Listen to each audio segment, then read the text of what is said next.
Aujourd'hui, ça fait 4 ans que j'ai lancé mon business, Le Board. Et après avoir atteint enfin les 300 000 € de chiffre d'affaires annuel hors taxes sans aucun salarié, j'ai décidé de partager avec toi mon plan d'action et les 49 conseils à copier-coller pour faire la même chose. 49 conseils que tu n'entendras nulle part ailleurs et que tu as juste à suivre à la lettre pour faire passer ton business d'indépendant de 100 000 € par an à 300 000 € par an, voire même plus. Tout ça sans avoir besoin d'embaucher un seul salarié ni mettre de côté ta passion. Alors ces conseils, ils ont déjà aidé un demi-million de freelances qui écoutent mon podcast, les 6 000 abonnés à ma newsletter hebdomadaire, mais aussi les 300 indépendants qui ont rejoint l'incubateur Solopreneur. Alors on va voir dans un premier temps les 11 conseils qui vont t'aider à développer le bon mindset, le bon état d'esprit qui te permettra de tenir dans l'aventure du solopreneur et d'avoir aussi la bonne stratégie pour réussir. Ensuite, on va voir comment développer une expertise super pointue qui va t'aider à générer facilement plus de 150 000 € de chiffre d'affaires annuel. Ensuite, tu découvriras le levier que j'ai utilisé pour devenir une référence dans ma niche et dépasser les 200 000 € par an. Puis je t'expliquerai comment j'ai développé ma scalabilité pour pouvoir gagner 300 000 € par an sans me fatiguer plus. Et enfin, cerise sur le gâteau, comment j'ai construit une communauté qui m'a permis de déléguer des tâches et de transformer mes clients en apporteurs d'affaires pour atteindre et stabiliser ces 300 000 € par an sans me cramer. Bon alors je te préviens, ça va vite parce qu'il faut que je fasse rentrer tout ça en une mini vidéo. Alors après de toi à prendre des notes, c'est parti. Allez, c'est parti pour la première étape, état d'esprit ou mindset. Alors conseil numéro 1, définis ton objectif, ton goal à 5 ans. Pourquoi tu veux scaler? Pourquoi tu veux dépasser ton plafond de verre? Est-ce que tu veux plus de revenus? Est-ce que tu veux plus de liberté? Deuxième conseil qui en découle, fixe et suis ton objectif financier pour l'année. Utilise pour ça un prévisionnel, comme par exemple mon solo business plan, qui va t'aider à décomposer cet objectif en un plan d'action pour vérifier le réalisme de ton hypothèse. Troisième étape, sors du salaire mensuel.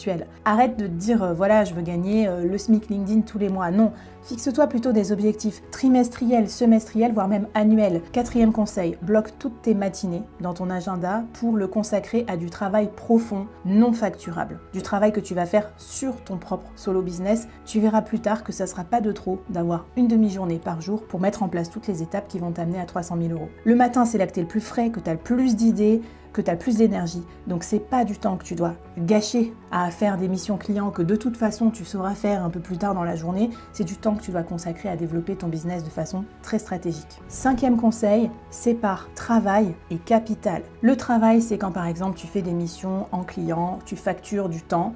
Bon bah c'est bien, ça te donne un chèque à la fin de ta mission, mais c'est pas un travail sur lequel tu vas pouvoir capitaliser. Alors que le capital, c'est construire tes assets, tes actifs de solopreneur qui vont t'aider à gagner de l'argent plusieurs fois derrière. Par exemple, construire un produit scalable, ce genre de choses. Donc passe du temps à travailler, mais passe aussi du temps à construire tes actifs, à construire ton futur capital de solopreneur. Sixième conseil, fais du sport ou de la marche tous les jours. Je suis pas coach sportif, mais je peux juste te dire que les journées où j'en fais pas, ça se sent dans mon état d'esprit, dans mon humeur, mais aussi dans la médiocrité de mes idées. Donc notre métier de solopreneur du digital est extrêmement sédentaire, on est collé à notre Mac toute la journée.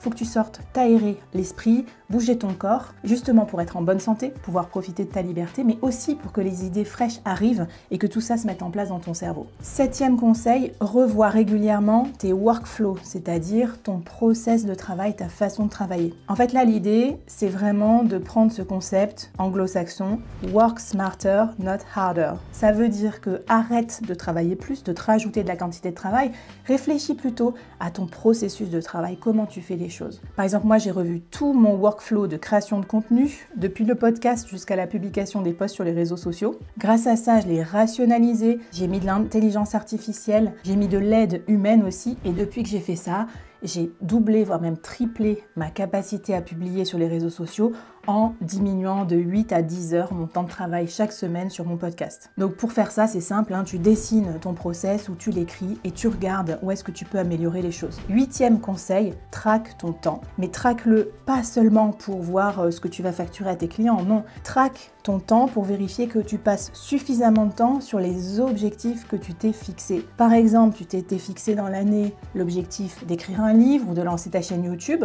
combien de temps tu passes chaque semaine à réaliser concrètement les tâches qui vont t'amener à cette publication ou à cette chaîne YouTube. Conseil numéro 9, investis suffisamment de chiffre d'affaires sur toi et sur ton business. Au début, quand tu es freelance, je sais, tu veux tout faire toi-même, tu veux pas dépenser un rond, tu es un peu une pince et c'est normal, je suis passée par là aussi, tu veux faire tout gratuit pour garder un maximum de marge et te payer. Mais au bout d'un moment, quand tu vas dépasser certains plafonds de chiffre d'affaires, t'as pas besoin de tout cet argent, il faut que tu en utilises une partie pour te former toi, pour devenir encore meilleur, viser l'excellence qui va t'amener à 300 000 € et plus, mais aussi améliorer la façon dont ton business est construit, investir donc dans ton business. Moi, je conseille de consacrer à peu près 20% de ton chiffre d'affaires à ta propre formation, prendre des coachs, des consultants, des gens qui vont t'aider, et je dirais à peu près 10 à 15% de ton chiffre d'affaires pour faire fonctionner ton business avec des logiciels. Alors, je parle de logiciels payants, de publicité en ligne, de freelance qui peuvent t'aider, de coachs, de consultants, tout ça. 10e conseil, fais-toi coacher en finances personnelles. En fait, quand on est solopreneur, on pense beaucoup au chiffre d'affaires, à la trésorerie, et parfois on oublie aussi qu'il y a des optimisations à faire,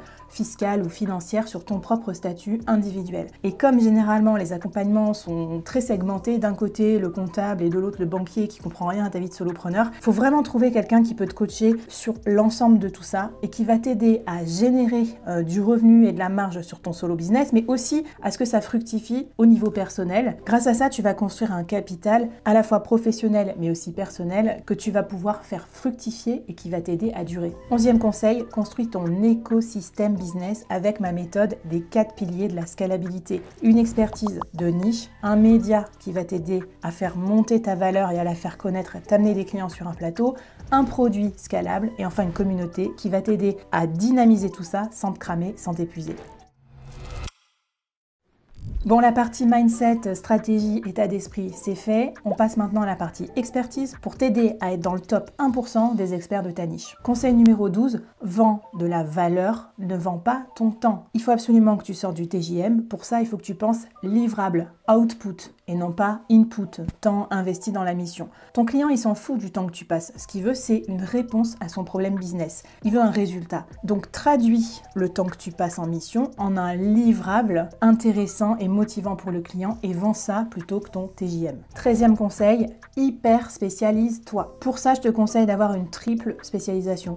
Une spécialisation sectorielle. Dans quel domaine d'activité tu travailles? La pétrochimie, l'agriculture ou les SaaS B2B, FinTech. Très important de choisir un domaine d'activité pour devenir la référence et faciliter ta prospection. Deuxième niveau de spécialisation fonctionnelle. Donc ça, c'est ton métier. Mais va un petit peu plus loin qu'un intitulé de poste dans un organigramme comme par exemple directeur marketing. C'est trop large. On ne recrute pas un freelance ou un solopreneur pour mettre dans un organigramme. On te recrute pour une spécialisation hyper technique. Donc choisis plutôt un sous-domaine, une sous-spécialisation dans l'organigramme, comme par exemple expert de l'acquisition en ligne via les LinkedIn Ads ou encore développeur blockchain sur Solidity. Troisième niveau de spécialisation, ce que j'appelle la spécialisation idéologique. Là, il faut que tu exprimes ta façon de travailler, ta philosophie, ta façon de penser, qu'est-ce qui fonctionnait avant dans ton domaine et qui fonctionne plus, et qu'est-ce que tu as compris que les autres n'ont pas compris. Donc là, on va vraiment affirmer un propos, une façon de penser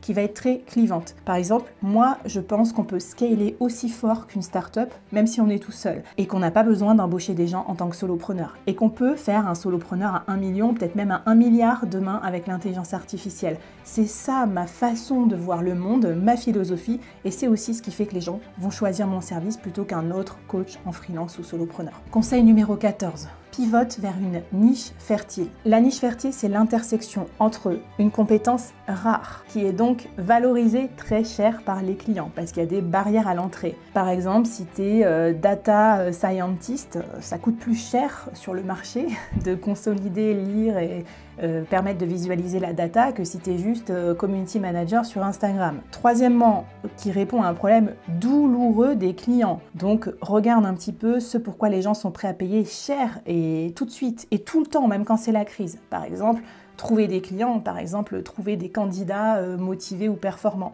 Et quatrième conseil, j'en ai parlé, choisis un domaine où il y a le maximum de barrières à l'entrée. Est-ce que tu as un diplôme, une certification, des formations à suivre ou à passer pour devenir le meilleur dans ce domaine? Parce que beaucoup de gens sont un peu flemmards, ils vont se contenter d'aller sur là où il n'y a pas trop de barrières à l'entrée. Donc si toi tu as déjà une espèce de muraille de Chine où tes concurrents ne peuvent pas t'attaquer parce qu'il faut passer tout un tas de certifications, eh ben ça va consolider un peu ton monopole et t'aider à être un expert plus rare sur le marché. 15e conseil, simplifie tes offres au maximum.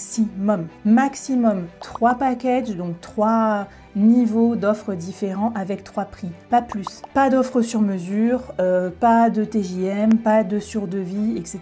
Non, simplifie. Une seule offre déclinée en 3 packs avec 3 prix, avec 3 niveaux de service pour faciliter la compréhension et faciliter la décision d'achat du client. Ça, c'est capital. 16e conseil, vise un persona premium. Je vois un nombre incalculable de freelance solopreneurs qui stagnent. Bah oui, forcément, le persona qui cible n'a pas de thune, n'a pas de profondeur de portefeuille, comme je dis de façon moins familière, ou n'a pas de pouvoir de décision dans l'entreprise. Donc à un moment, si tu veux scaler, il va falloir aussi monter, premiumiser ton client pour aller sur un marché où il y a quand même plus de liquidité. Exemple, moi je vise pas des freelances qui viennent de se lancer et qui font moins de 10 000 euros de chiffre d'affaires par an. Mon bootcamp, il coûte 6 000 euros, mais il adresse des freelances qui font plus de 100 000 euros par an. Donc c'est à l'aise, ils peuvent se le payer, ils ont ensuite les moyens d'appliquer les conseils que je vais leur donner. 17, propose exclusivement des services packagés avec un prix par livrable. Comme ça, t'arrêtes les devis de 36 pages, les présentations qui vont pas se concrétiser, le fait de réinventer la poudre à chaque fois, non. Une fois que tu as compris ta spécialisation, ta niche et ce que veut le client, tu proposes toujours le même service et c'est celui-là que tu vas vendre en majorité. Ça t'empêchera pas par ailleurs de temps en temps de facturer des petites choses en plus, mais au moins ça va simplifier 80% de ton temps de travail. 18, monte tes prix et monte-les fort, adapte-les à ton nouveau niveau de spécialisation. Tu t'es hyper spécialisé, tu t'es formé, tu as mis des barrières à l'entrée, tu es vraiment le meilleur de ton domaine, pourquoi tu gardes les mêmes prix qu'il y a 2 ans ou il y a 3 ans quand tu étais un freelance généraliste? D'ailleurs, conseil numéro 19, crée-toi une offre high ticket. High ticket, en anglais, ça veut dire gros ticket d'entrée. Pourquoi tu as besoin d'une offre high ticket quand tu vas viser les 300 000 euros? C'est parce que ça va te permettre d'avoir besoin d'aller prospecter moins de clients pour faire ce chiffre d'affaires. Qu'est-ce qui est plus facile pour faire 300 000 euros? Avoir 300 clients à 1 000 euros ou 30 clients à 10 000 euros? La question elle est vite répondue, comme dirait l'autre, c'est plus facile de prospecter moins de clients, donc c'est bien d'avoir une offre high ticket. Pour ça, va falloir bouleverser un petit peu certaines de tes barrières mentales. Bon, après, je tiens à te préciser que 10 000 euros en B2B, c'est pas grand-chose. En high ticket, on peut aller même carrément plus loin. 30 000, 40 000, 50 000, 60 000 euros. J'ai vu aussi des contrats annuels chez des freelances ou des solopreneurs à plus de 6 chiffres. Donc là, n'hésite pas à te mettre aussi dans les chaussures de ton prospect B2B Premium, qui est ton nouveau client, qui va te permettre aussi de pricer plus fort et plus haut sur des offres plus premium. Conseil numéro 20, organise ta gamme de produits selon les conseils de Daniel Priestley. Si tu veux en savoir plus, c'est dans ce livre que j'ai trouvé très bien. Alors qu'est-ce qu'il nous dit, Daniel? Il nous dit qu'il faut organiser son offre selon 4 types de produits. Premier produit, gift, donc un produit gratuit que les gens vont télécharger en échange d'un email. C'est ce qu'on appelle aussi un lead magnet. Il doit être suffisamment quali pour donner envie de travailler avec toi, mais pas non plus trop complet pour que ça vienne grignoter ou cannibaliser tes produits payants. Deuxième type de produit à avoir, product for prospect, c'est-à-dire le premier produit que les clients vont acheter chez toi. Donc une offre raisonnable en termes de prix, c'est pas là que tu vas mettre l'offre à 10 000 ou 30 000 euros, qui permet de goûter la collaboration avec toi et de se dire waouh, c'est vraiment génial, j'ai envie de plus. Troisième niveau d'offre, ta core offer, c'est-à-dire le produit que tu vas vendre le plus. Donc ici, ça va être un produit un peu plus cher,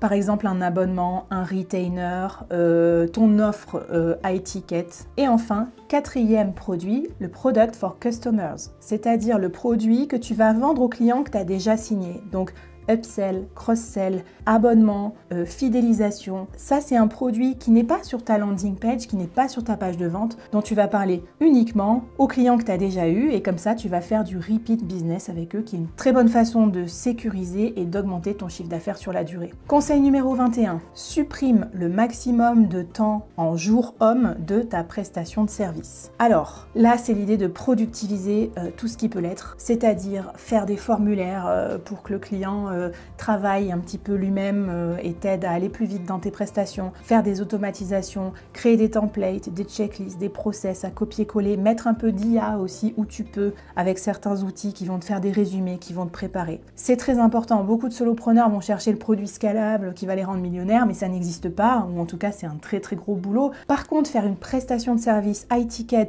avec très peu de temps, de jours hommes derrière, ça c'est extrêmement rentable et je pense complètement sous-coté chez le solopreneur qui vise 300 000 euros. Conseil 22, créer une méthode signature. Et ensuite, market-la. Alors qu'est-ce que c'est une méthode signature? C'est par exemple ma méthode des 4 piliers de la scalabilité. C'est la mienne, elle est à moi, je l'ai développée depuis 4 ans, je l'ai testée sur plus de 300 alumni de mon incubateur solopreneur et c'est une méthode qui fonctionne, qui fait ma spécificité, qui fait qu'on a envie d'être coaché par moi et pas par quelqu'un d'autre. Et cette méthode-là, je la documente dans mon podcast, dans mes vidéos, sur un livre aussi qui va sortir bientôt, de freelance à solopreneur. Donc voilà, trouve ta méthodologie signature et surtout parle-en autour de toi pour faire monter ton niveau d'expertise et pour faire monter ta cote. Conseil 23, crée des cas clients et des études de cas. Il y a plein de modèles qui existent pour faire des bons cas clients, mais généralement, on zoome sur une transformation client qui avait un problème et que tu as aidé à obtenir le résultat rêvé grâce à ta fameuse méthode signature. Donc ça, tu peux en publier sur les réseaux sociaux, sur ton site internet, sur ton blog,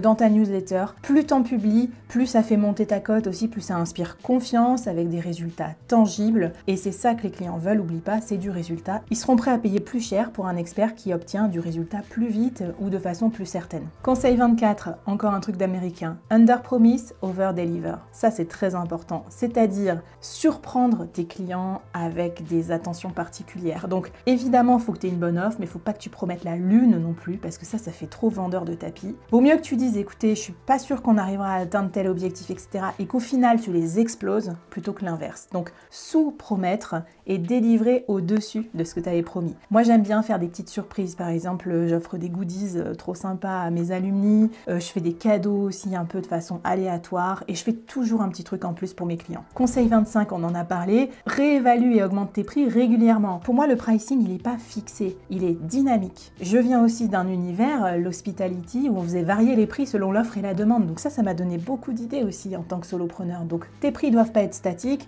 Si ton carnet de commandes explose, monte tes prix. Si tu pars en vacances et tu n'as plus qu'une place au lieu de 2 places, monte tes prix. Tous les 3 mois, monte tes prix aussi. Tant que ça suit niveau demande, écoute, c'est dommage de laisser de l'argent sur la table. Conseil numéro 26, pense à la récurrence et à la fidélisation. Upsell, cross-sell, nouveaux produits, abonnements, retainer, c'est vraiment des sujets qu'on nous apprend pas du tout à faire quand on est au début de notre carrière en freelance et qui sont fondamentaux. Moi aujourd'hui avec l'incubateur solopreneur, j'ai plus de 70% de taux de réabonnement par an. Ça plus les nouveaux clients, c'est bon, je suis tranquille, j'ai sécurisé mon business pour l'avenir. Donc quand tu es déjà au-dessus des 100 000 euros, tu peux commencer à penser à la fidélisation au lieu de penser à l'acquisition en permanence. Allez, avec tout ça, tu es déjà normalement passé à plus de 150 000 euros de chiffre d'affaires hors taxe annuel. On va regarder comment t'amener aux 200 000 euros.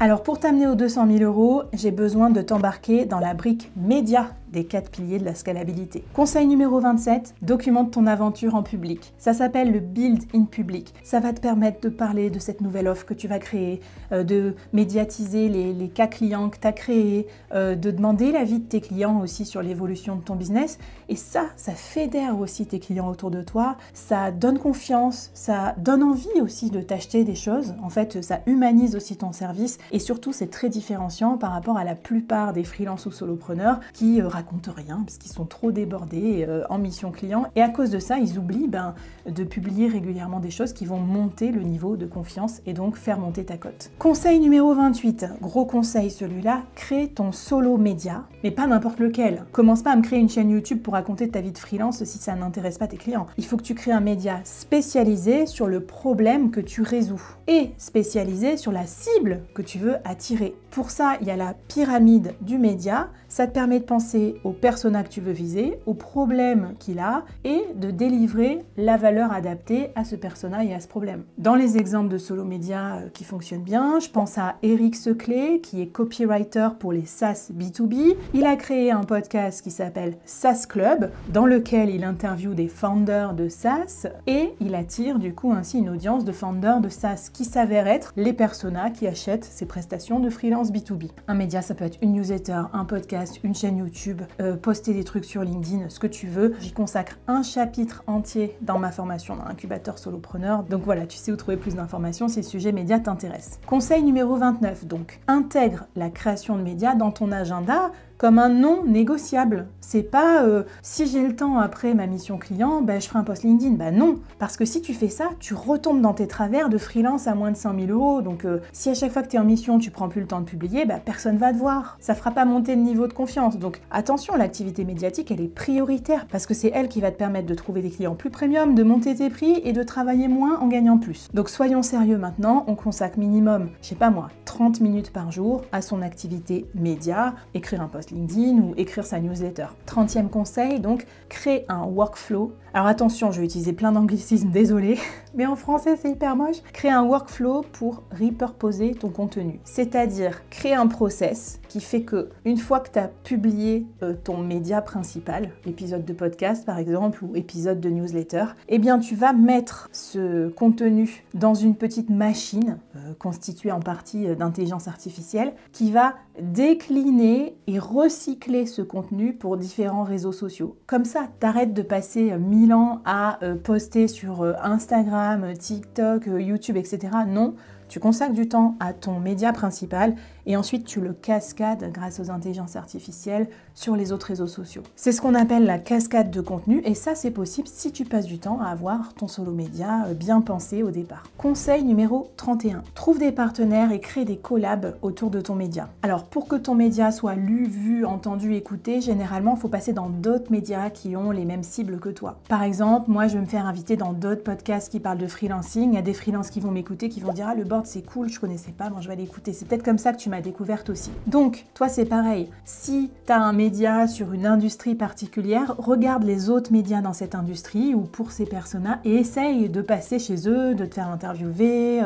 d'aller animer un webinar dans un club, entreprise qui parle de ce sujet, etc. Avoir un partenaire, ça va te rendre aussi encore plus crédible. Imagine, moi, quand j'ai des sponsors qui sont parmi les plus gros noms du freelancing en France, les gens se disent « Ah ouais, ok, le board, c'est pas n'importe quoi, c'est pas que des conneries, c'est quand même, ça pèse. » Voilà, donc ça sert à ça aussi, le partenariat, à augmenter la jauge de confiance que tes clients vont mettre en toi. Conseil numéro 32, attention, philosophie. Avec ton activité dite médiatique, c'est-à-dire comment tu prends la parole en ligne, n'essaye pas de vendre tes produits. Essaye plutôt de créer un mouvement. Par exemple, moi, j'essaye pas de vendre l'incubateur solopreneur. Ce que j'essaye de créer, c'est un mouvement de liberté au travail, qu'on se sente vraiment libre, qu'on puisse quitter son job, faire ce qu'on veut, avoir le temps pour aller surfer et quand même gagner de l'argent pour pas être précaire. Et parce que les gens vont adhérer à ce mouvement, alors bien sûr, l'incubateur solopreneur va être une des solutions pour eux, parmi d'autres. D'accord ? Donc j'en reviens à ta philosophie du début dans ta spécialisation. Quel est le message principal que tu as envie de faire passer à tes clients? Qu'est-ce qui va changer dans leur vie s'ils bossent avec toi? C'est peut-être comme ça que tu vas trouver ton idée de mouvement et en faisant ça, tu vas engager encore beaucoup plus de monde que si tu donnes juste des conseils pratiques sur ton domaine d'activité. Conseil numéro 33, fais ta starlet. Alors c'est quoi ça la starlet? C'est comme les gens qui sortent un film ou un bouquin. Ils vont pas créer une chaîne de télé pour en parler. Ils vont passer sur tous les plateaux TV pour faire la promo de leur bouquin ou de leur film. C'est pareil pour toi. Si t'as pas le temps de créer un média, ou même si t'en as un d'ailleurs, essaye d'intervenir sur ton domaine de spécialisation, sur ta niche fertile, dans d'autres médias qui parlent de ça à tes personas. Comme ça, tu vas faire ta starlet, tu vas passer de tapis rouge en tapis rouge, les gens vont te connaître, ça va faire augmenter encore ta jauge de notoriété et d'expertise. Bon, avec tout ça, normalement, on a dépassé largement les 200 000 € de chiffre d'affaires par an. Il est temps que je te donne les 2 dernières briques pour passer de 200 à 300 000 €. C'est parti! Allez, on attaque la brique Produit, donc le troisième pilier de la scalabilité. Et le conseil numéro 34. Conseil numéro 34, crée un produit scalable pour tes clients. Alors qu'est-ce que c'est ça, un produit scalable? Eh bien c'est tout simplement un produit, tu vas passer un peu de temps à le construire, mais après, plus tu vas le vendre, moins tu vas travailler. Donc il y a différents niveaux de scalabilité, je te demande pas tout de suite de penser à créer un SaaS, un logiciel, ça c'est le niveau maximal de scalabilité, on n'y arrivera pas tous. Ça peut être une conférence où tu vends ton temps beaucoup plus cher, tu vends ta conférence 5 000 € au lieu de vendre ta journée à 1 000 €. Donc c'est un début de produit scalable parce que tu as passé quelques jours à créer ta conférence et ce temps-là, tu n'as plus besoin de repasser du temps à chaque fois que tu animes ta conférence. Après, c'est du par cœur et tu as juste le temps horaire de quand tu vas l'animer. Mais tu vois, en fait, tu gagnes du temps par rapport à recréer une conférence ou une formation from scratch en partant de zéro pour des clients à chaque fois. Donc voilà, commence par quelque chose de semi-scalable et après tu vas voir, on va améliorer le degré de scalabilité de ton produit. D'ailleurs, c'est mon conseil numéro 35. Choisis un business model scalable pour ton solo business. Et ça, tu peux y penser dès maintenant. C'est-à-dire par exemple, je vends mon temps à la journée en tant que consultant stratégique sur mesure, c'est pas scalable. Si je veux gagner plus, faut que je travaille plus. Moi, j'ai choisi le business model de l'infoprenariat digital, c'est-à-dire que mes compétences, je vais les transformer en formation, en ligne, en bootcamp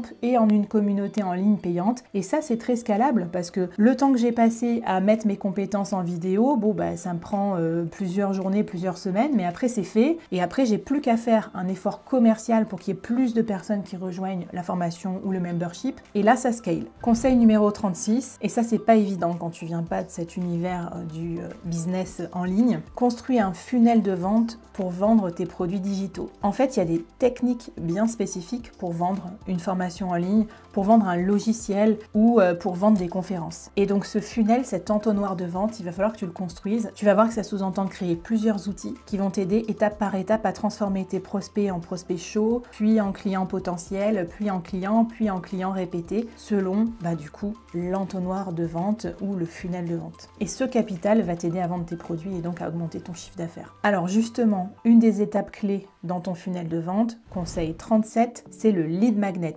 l'aimant à lead, l'aimant à client, ou plutôt à prospect. C'est un document, une vidéo, une ressource gratuite que tu vas offrir à ton client cible en échange de son email. Donc ça va te permettre de collecter des emails hyper qualifiés de clients que tu voudrais avoir en échange d'un document qui aura de la valeur pour eux. Et après, avec ces adresses email, tu vas pouvoir faire des choses, ils vont rentrer dans ton funnel justement et tu vas pouvoir les travailler au corps jusqu'à ce qu'ils aient envie d'acheter ta solution. Conseil numéro 38, organise un webinar pour vendre ton produit. Alors oui, je sais, le webinar, ça fait pas rêver.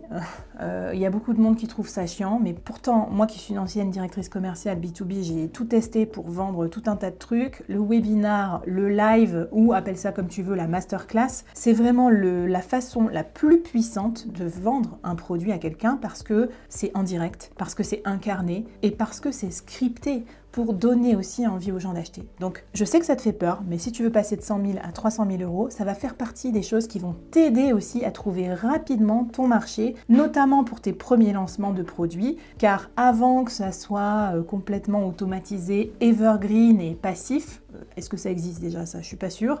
Eh bien, au début, il va falloir donner de ta personne pour que ton produit scalable se vende. Conseil numéro 39, avoir un bon CRM. Ah ouais, je sais, le CRM, ça fait chier, on dirait un truc d'entreprise classique, B2B. Et pendant longtemps, moi, j'en ai pas eu parce que, je sais pas, je me remettais un peu au lead qui tombait comme ça pour mon activité de freelance. Mais t'es d'accord que si tu veux appliquer les techniques qu'on a vues précédemment, notamment la fidélisation, t'as besoin de garder une trace des clients qui sont passés par toi et que tu pourrais upseller ou cross-seller. Et bien sûr, si tu vends des produits digitaux, selon les 4 gammes de produits qu'on a vues tout à l'heure, tu vas aussi avoir besoin de leur envoyer des mails pour leur donner envie d'acheter tel ou tel produit. Donc pour ça, je te conseille d'avoir soit un CRM, soit un outil d'email marketing en béton. Et pour ça, fais vraiment attention à faire une bonne segmentation, c'est-à-dire étiqueter tes clients en fonction de leur comportement d'achat, du contenu qu'ils ont consommé.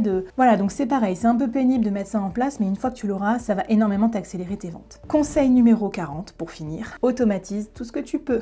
Donc un peu pareil qu'avec la prestation de service, tu vas lancer une première version de ton produit qui est semi-scalable et à partir du moment où ça trouve son marché, où tu es sûr que tu as le bon produit avec la bonne offre, le bon prix, le bon persona, bah là go pour automatiser, pour productiviser. Donc voilà, moi maintenant que j'ai fait plusieurs lancements de bootcamp ou d'incubateur, bah, tout ça, j'ai des process, j'ai des checklists, j'ai plus qu'à copier-coller les choses que j'ai faites avant qui ont marché et ça va remarcher. Voilà, donc ça aussi ça fait partie du scale. Une fois que tu as quelque chose qui marche, t'essayes de diminuer le nombre d'heures travaillées dessus. Là, ça ne te fera pas gagner plus d'argent, ça te fera juste économiser du temps, donc ça va rendre ton produit encore plus rentable. Bon, avec tout ça, normalement, tu peux déjà arriver aux 300 000 € en solo par an. C'est ce que j'ai fait en tout cas cette année. Et tu es prêt donc pour la dernière étape, qui est celle qui va te permettre d'atteindre ces 300 000 € et même plus, mais surtout de ne pas finir en burn-out. Parce qu'avec tous les conseils que je t'ai donnés, si tu les appliques tout seul dans ton coin, c'est l'autoroute vers le burn-out assuré. Moi, je veux pas que tu finisses complètement cramé, je veux que tu profites aussi de ta liberté. C'est à ça que ça sert d'être solopreneur. Donc c'est parti pour les derniers conseils qui concernent la communauté, le 4e pilier de la scalabilité. Alors ce 4e pilier il est complètement sous-coté par les solopreneurs. Solopreneur, ça veut dire ne pas avoir d'employé pour pas devenir un manager, passer sa vie en réunion de performance, en entretien de performance ou en entretien annuel d'appréciation, mais ça veut pas dire faire tout seul. Alors conseil numéro 41, si tu veux te faire aider par les autres, t'entourer avec des freelances qui vont t'aider. Il faut que tu documentes tous tes process de façon écrite ou avec des vidéos Loom par exemple. Moi j'utilise Notion et ça s'appelle des SOP, Standard Operation Procedures. Donc ça veut dire que pour chaque truc que tu fais toi-même, tu vas écrire le process pour que quelqu'un d'autre puisse le faire à ta place. Par exemple, comment je monte un podcast, le board, je vais dire étape 1 je fais ça, étape 2 je fais ça, etc. Donc ça prend du temps au début, mais derrière ça va te faire gagner des journées, voire même des mois entiers de travail. Conseil 42, recrute un assistant virtuel, un ou une d'ailleurs. C'est vraiment un poste génial parce que c'est un poste qui va t'aider à faire tout le back-office ou en fait ce que tu veux, c'est toi qui vas définir en fait les missions que tu lui donnes. Moi mon conseil c'est commence petit pour voir si vous travaillez bien ensemble avant ensuite d'augmenter la cadence. Par exemple cette année pour atteindre les 300 000 €, j'avais 10 heures d'assistance virtuelle par mois. J'ai travaillé avec Ambre, on a super bien bossé ensemble, je suis hyper contente de notre collaboration, mais tu vois, 10 heures, c'est pas non plus énorme, et pourtant 10 heures, ça a été hyper précieux, ça m'a permis moi de consacrer du temps à d'autres projets. Conseil 43, crée un espace pour que tes clients se rencontrent. Ça c'est ce qu'on appelle la communauté. On a déjà ton audience sur les réseaux sociaux, donc toi qui parles à tes clients, mais ils peuvent pas se parler entre eux. La communauté c'est un niveau supérieur encore, c'est quelque chose qui va donner envie aux clients de rester aussi dans ton écosystème business et de produits parce qu'ils vont rencontrer des pairs, ils vont rencontrer des potes potentiellement. Par exemple, tu peux organiser des dîners ou des déjeuners avec des décideurs dans ta niche. Moi, j'ai organisé des séjours surf, solopreneur et c'était génial, on a rencontré des potes pour la vie. Et l'incubateur solopreneur, c'est un peu ça aussi, c'est le café du vendredi avec des copains qui sont comme nous, qui ont les mêmes problèmes que nous, donc c'est hyper puissant. Et la communauté, elle va te permettre de fidéliser, mais aussi parfois, elle va répondre aux questions de tes clients sans que tu aies besoin d'intervenir, donc c'est une façon de scaler un tout petit peu, c'est-à-dire que c'est tes clients qui répondent aux questions des autres clients. Je sais qu'il y a des boîtes qui ont systématisé ça, comme par exemple des SaaS, des logiciels qui organisent des webinars animés par des clients qui montrent comment ils utilisent le logiciel. Conseil 44, transforme tes clients en ambassadeurs, voire même en apporteurs d'affaires. Ça, c'est très important, c'est la fin du cycle AARRR, donc la partie référale, c'est-à-dire une fois que les clients ont acheté ton produit, est-ce qu'ils pourraient te recommander? Et si oui, comment? Il y a des façons aussi d'encourager ça, déjà en demandant aux gens des recommandations, de poster sur les réseaux sociaux ou quoi, mais tu peux aussi leur offrir des cadeaux, comme par exemple de l'affiliation, ou moi, dans le board, j'offre des goodies, des casquettes, des trucs un peu cool que tu peux avoir que si t'es client et que si tu m'as recommandé un autre solopreneur ou freelance. Conseil 45, puisqu'on parle d'affiliation, négocie des tarifs ou des codes affiliés justement avec les outils que tu utilises au quotidien. Parce que si tu fais 300 000 € de chiffre d'affaires par an, je pense que tu as une grosse facture déjà en logiciel en tout genre, enfin en tout cas moi c'est mon cas. Donc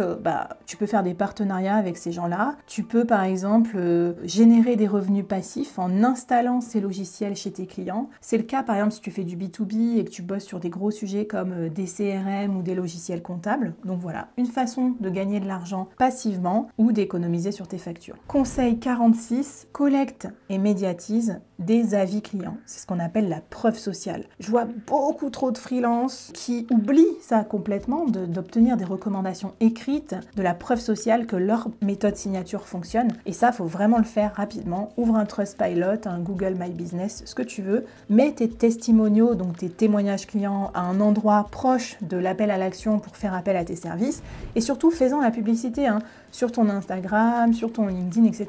pour montrer que les clients apprécient de travailler avec toi. Donc là, tu vois, on utilise aussi la force de la communauté pour que, au lieu que ça soit toi qui ait besoin de dire « Regardez comme je suis génial » ou « Comme mes produits sont géniaux », bah non, pouf, pouf, pouf, on affiche des avis clients qui ont beaucoup plus de valeur en plus que si c'est le mec qui a créé le produit qui dit que son produit est génial. Conseil 47, connecte-toi avec des pairs influents dans ton domaine d'activité, dans ton secteur. Rejoins une communauté ou rejoins un mastermind, un peu comme finalement l'incubateur solopreneur, mais tu vois, il y en a plein. Peut-être qu'il y en a des spécialisés dans ton domaine d'activité, je sais pas si tu es développeur, si tu es data analyst ou que sais-je, parce qu'en gros, grâce à tes pairs, grâce à tes buddies, tu vas énormément développer tes compétences, tes idées, ta créativité. Ils vont te donner des idées incroyables pour accélérer ton business. Moi, par exemple, j'ai créé l'incubateur solopreneur pour ça, mais je suis aussi dans un mastermind de créateurs de contenu américain où tu vois, je paye 4000 $ pour 2 séances d'une demi-heure et l'abonnement à une communauté, mais ça a tellement de valeur. Chaque post que je vais lire, chaque conseil que je vais avoir va me faire gagner 1, 2, 3 ans dans mon business si ça se trouve. Bon voilà, avec tout ça, tu as de quoi scaler, mais surtout en t'économisant finalement, en utilisant les autres aussi pour t'aider et pas finir complètement cramé. Mais il nous reste 2 conseils pour finir et pour aller encore plus loin sur la route de la scalabilité. Bon, ces 2 conseils, tu t'en doutes peut-être. Conseil numéro 48, écoute le board tous les jours. Ce podcast, cette chaîne YouTube, je l'anime depuis 4 ans avec des conseils pour t'aider à scaler. Donc voilà, j'ai pas le temps en une vidéo de te donner tous les conseils qu'on m'a donnés ou que j'ai donnés depuis 4 ans, mais vraiment, je t'assure, c'est de l'or en barre pour toi si tu cherches à scaler ton activité de freelance. Donc n'hésite pas, c'est gratuit, il y en a tous les jours sur YouTube ou en podcast ou même en newsletter tous les vendredis. Et conseil numéro 49, rejoins mon bootcamp de l'incubateur solopreneur. Parce que si tu as tenu jusqu'à la fin de cette vidéo, c'est que tu as exactement le profil des gens que je recherche pour constituer ma future promo pour l'incubateur solopreneur version bootcamp. Donc ça, c'est un programme de coaching intensif et illimité avec moi pendant 3 mois pour t'aider à passer du freelance qui vend son temps au solopreneur scalable. C'est réservé aux freelances qui font plus de 100 000 € de chiffre d'affaires et ça se passe tous les trimestres. Je prends que 12 personnes pour pouvoir m'en occuper personnellement. Bon voilà, donc tu as découvert les 49 conseils qui, si tu les appliques à la lettre, vont te permettre de passer de 100 000 à 300 000 € de chiffre d'affaires annuel, voire même plus. Bon, malheureusement, si tu appliques ça tout seul dans ton coin, tu risques de limiter tes chances d'y arriver. Pourquoi? Parce que tu manqueras de feedback, parce que parfois tu prendras peut-être pas les bonnes décisions, parce que tu manqueras d'entourage aussi, de gens comme toi, au même niveau que toi, ou voire même au-dessus pour te tirer vers le haut, et surtout parce que tu risques de t'épuiser à appliquer les 49 conseils, alors que si ça se trouve, il y en a 3, 4, 5 qui sont hyper pertinents pour toi, et ce serait ceux-là sur lesquels il faudrait accélérer. C'est justement pour t'éviter cette frustration que j'ai créé le bootcamp de l'incubateur solopreneur. C'est un bootcamp de 3 mois qui va t'aider à passer du freelance qui vend son temps et qui s'épuise ou qui s'ennuie au solopreneur scalable, qui génère des revenus réguliers, prévisibles, voire même automatiques.